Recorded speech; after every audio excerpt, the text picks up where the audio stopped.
He was never born into wealth. No silver spoons, no safety nets. He grew up in a quiet town where nothing dramatic ever happened, but where everyone watched everyone else. His father left for work at the same hour every morning, carrying the same tired look on his face. His mother believed in discipline more than comfort. She had one rule above all others: don't fail. People remember failure. At the time, it sounded like advice. Years later, he would realize it was a warning. At school, he was good at everything. Not brilliant, just effortlessly better than most. Teachers praised him, classmates envied him. He learned early that success brought silence, while mistakes brought attention, and attention was dangerous. So he avoided mistakes. He learned to win. He never learned to lose. When he left home, the city welcomed him without questions. Glass buildings, bright lights, offices that smelled like coffee and pressure. No one asked where he came from. No one cared about his childhood. There was only one thing that mattered: results. At first, his work felt manageable. Small responsibilities, clear rules, numbers that stayed within lines. He followed procedures, stayed late, impressed the right people. Promotions came quietly. Trust followed. And trust is heavy. The first problem appeared on an ordinary day. No alarms, no shouting, just a number that didn't match, a minor discrepancy, the kind of thing that happened all the time. If he had spoken up then, it would have ended there. A short meeting, a correction, a lesson learned. Instead, he paused. He stared at the screen longer than necessary. His heart beat just a little faster. He thought of his mother's voice, of reputation, of disappointment. "I'll fix it tomorrow," he told himself. Tomorrow came. The number was still there, slightly worse. He worked harder, stayed later, double-checked everything except the one thing he didn't want to see. Each hour that passed made the truth heavier, and each decision to stay silent made speaking up more impossible. Outwardly, nothing changed. He smiled in meetings, he delivered results. People trusted him even more. Superiors praised his calm under pressure. They gave him greater responsibility, more control. No one noticed the tension behind his eyes. At night, he barely slept. His phone stayed on the bedside table, screen facing up. Every vibration sent a shock through his body. Every unknown number felt like exposure. He imagined conversations that hadn't happened yet, questions he wasn't ready to answer. But no one called. And that, strangely, made things worse. Silence became permission. The problem grew slowly at first, then faster. What had been a minor issue became a weight he carried everywhere. He stopped talking about work. He stopped sharing thoughts. He convinced himself that isolation was focus. Deep down, he knew the truth. This wasn't about money. It wasn't even about mistakes. It was about fear. Fear of being seen as ordinary. Fear of admitting weakness. Fear of becoming the one story people whispered about. And so he chose silence again. He didn't know it yet, but that choice, the quiet one, the invisible one, was the moment everything truly began to fall apart. At first, it didn't feel like a lie. It felt like a delay, a temporary adjustment, something small that would soon disappear. He told himself that people misunderstood lies. A lie, in his mind, was something intentional, something cruel. This wasn't that. This was management, control, buying time. Time was all he needed. The numbers moved constantly. Markets shifted, systems updated. No one expected perfection. He blended his mistake into the noise. One adjustment here, one quiet correction there. Nothing dramatic, nothing visible. On paper, everything still worked. Inside him, nothing did. Each morning he woke with a tightness in his chest. Not panic yet, but something close to it. A constant awareness that followed him through the day, like a shadow that lengthened no matter where he stood. He began to measure time differently, not in hours or days, but in moments between discoveries. A meeting without questions felt like a victory. An email without follow-ups felt like mercy. And every small relief convinced him to continue.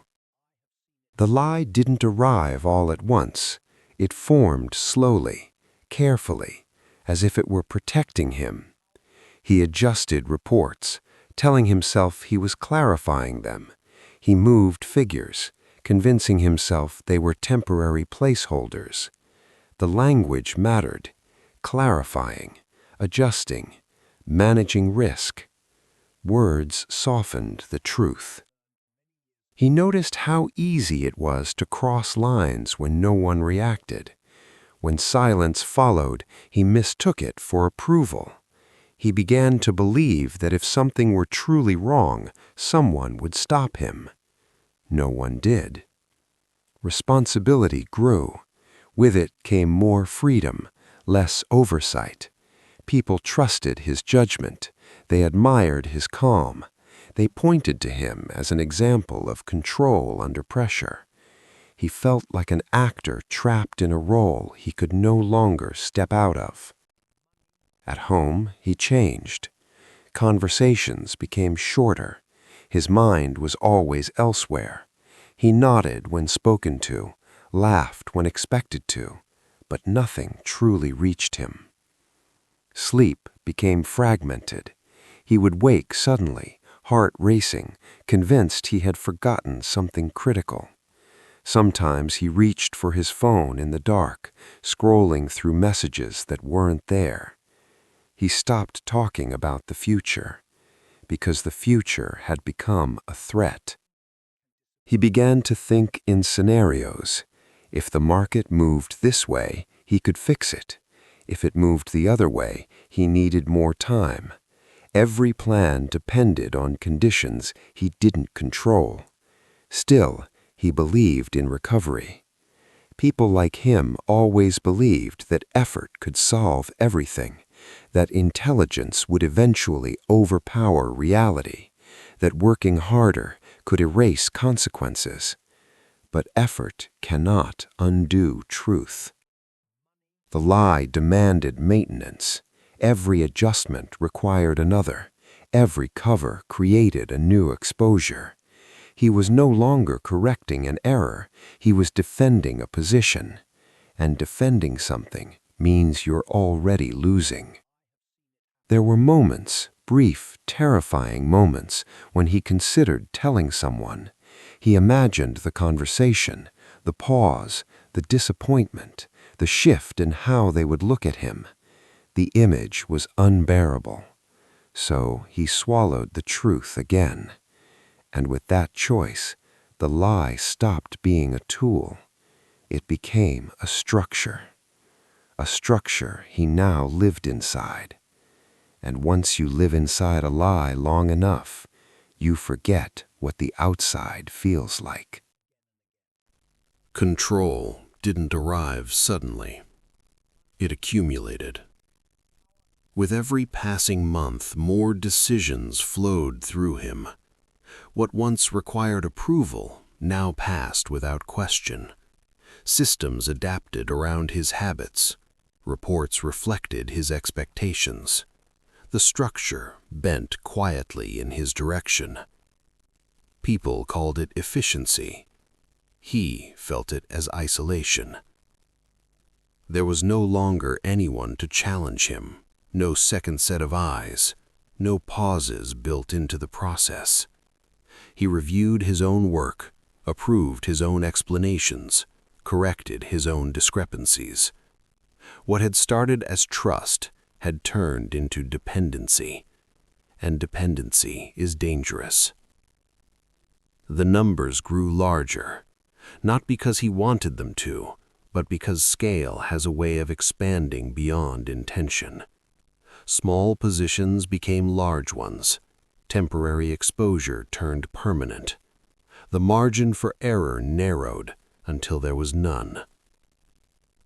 He stopped seeing individual figures.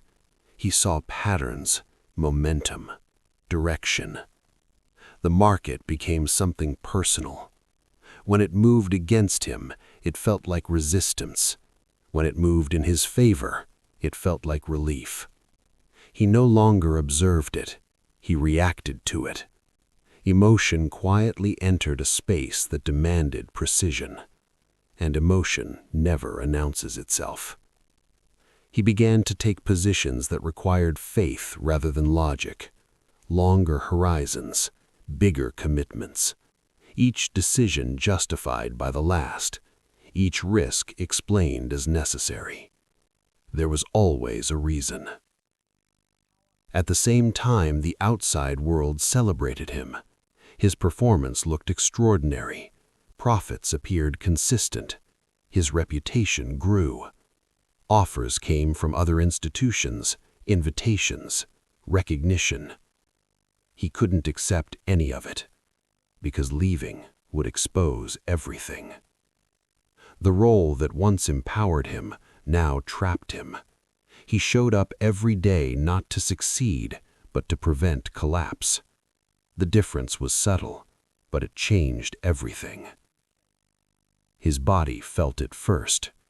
A constant tightness in his shoulders, headaches that never fully faded, a sense of fatigue that sleep couldn't repair. He drank more coffee, then less, then more alcohol, not for pleasure, but to slow his thoughts. Nights became negotiations with his own mind. He replayed numbers, scenarios, timelines. He imagined conversations with people who didn't know the truth and rehearsed answers they hadn't asked for. The idea of asking for help crossed his mind less and less, not because he didn't need it, because he no longer believed it would help. Control had become his identity. Letting go felt like disappearance. If someone else stepped in, what would be left of him? So he tightened his grip. The systems didn't push back. They weren't designed to. Processes assumed honesty. Oversight assumed cooperation. He learned where the gaps were, not by searching for them, but by living inside them. Each gap became a hiding place. The weight of control pressed down on him constantly now. There was no safe moment, no clean slate, only continuation. He knew in quiet moments that the structure was unstable, that one unexpected movement could tear through everything he had built. But he also believed something else, that as long as he stayed in control, collapse was avoidable.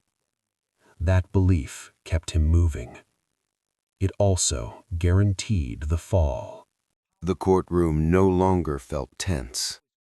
It felt resolved, like a storm that had already decided where it would strike. Brenda Marshall sat motionless now, not defiant, not angry, empty. The confidence that once filled her body had drained away, leaving only the quiet weight of everything she could no longer deny. Judge Judy rested her hands on the bench. "This court," she said, has seen every performance imaginable. She paused, letting the words breathe. Tears, rage, victimhood, entitlement. Her gaze locked onto Brenda. But this, she continued, this is not confusion. This is calculated harm. Brenda's lawyer finally stood.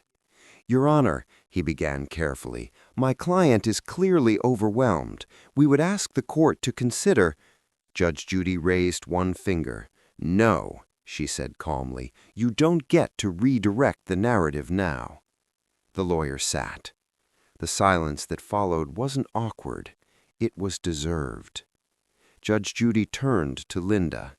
Miss Cho, she said gently, stand up. Linda hesitated, then rose slowly, her legs shaking. Judge Judy softened her tone. I want everyone here to see you, she said, not as a plaintiff, not as a headline, but as a person. Linda nodded, tears sliding silently down her cheeks. You were targeted because you were honest, Judge Judy continued, because you built something from nothing, because you were afraid, and predators count on that. Brenda stared at the table. Judge Judy turned back to her. You mistook fear for weakness and kindness for opportunity. Her voice sharpened. This court exists to correct that mistake. Judge Judy reached for a document marked Final Findings. Ms. Marshall, she said, you filed a fraudulent lawsuit. You falsified disability claims. You orchestrated harassment campaigns. You failed to report income. You intimidated witnesses. She looked up. These are not misunderstandings. She turned a page. These are crimes. Brenda let out a broken sound. Judge Judy didn't stop.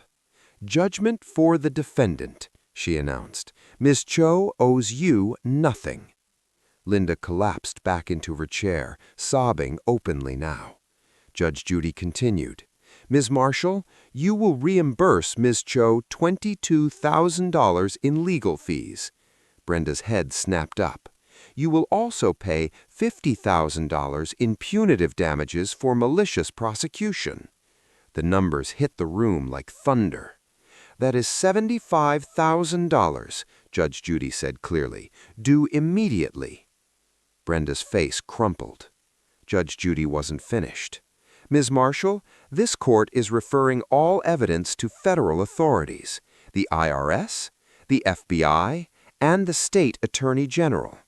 Her voice was unwavering. Your operation ends today.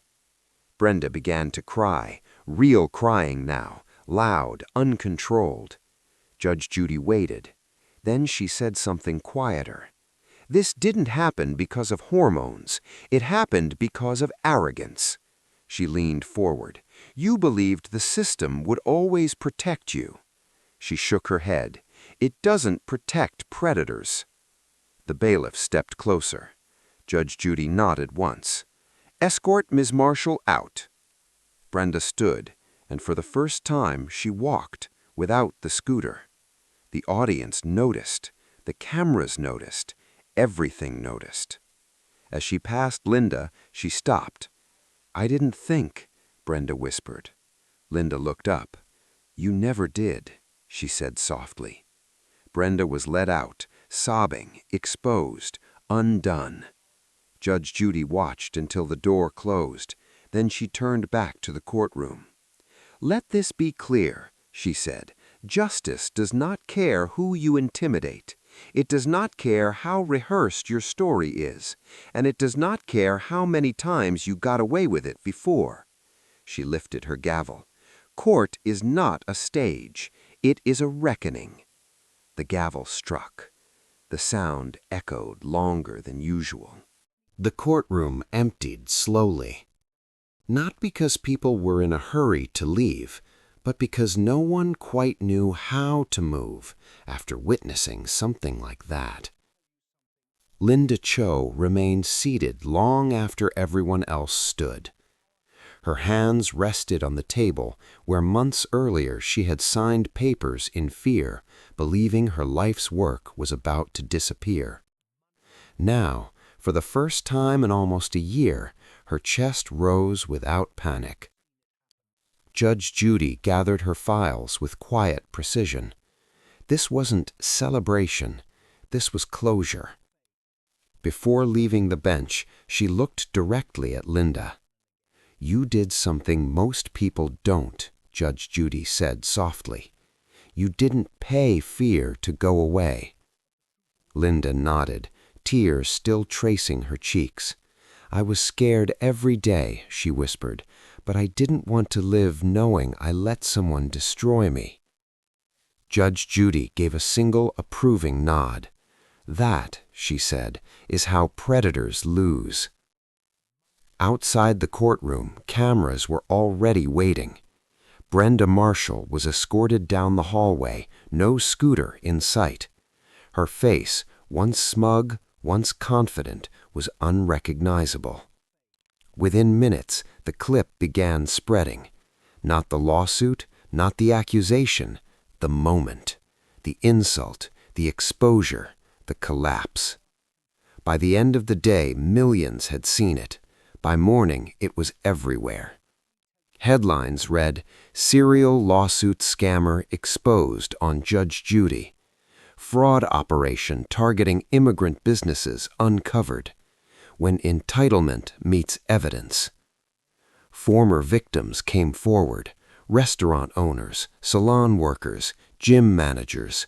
Stories poured out, each one different, each one familiar. The pattern could no longer be denied. Federal investigations moved quickly, too quickly for Brenda to prepare, too thoroughly for her to escape. 6 months later, the verdict arrived quietly, without cameras. Brenda Marshall was convicted on multiple counts of fraud, tax evasion, and conspiracy. 8 years in federal prison. Restitution ordered. Every dollar traced, every accomplice named. Her online groups vanished, her guides disappeared, her business collapsed into evidence folders. And Linda? Linda reopened her spa. At first cautiously, then confidently. Support came from everywhere. Customers returned, strangers left notes, other business owners asked for help. She became something she never intended to be. A voice, a reminder that fear doesn't always win, that silence isn't the same as peace, that justice, real justice, sometimes needs one person willing to say no. Months later, Judge Judy was asked about the case in an interview. She didn't smile. She didn't boast. She simply said, "Power doesn't come from intimidation. It comes from truth, and truth doesn't need permission." The clip continues to circulate, not because it was shocking, but because it was satisfying. Because for once, the system worked exactly as it should, and because somewhere a small business owner watches it and realizes they're not alone. They never were.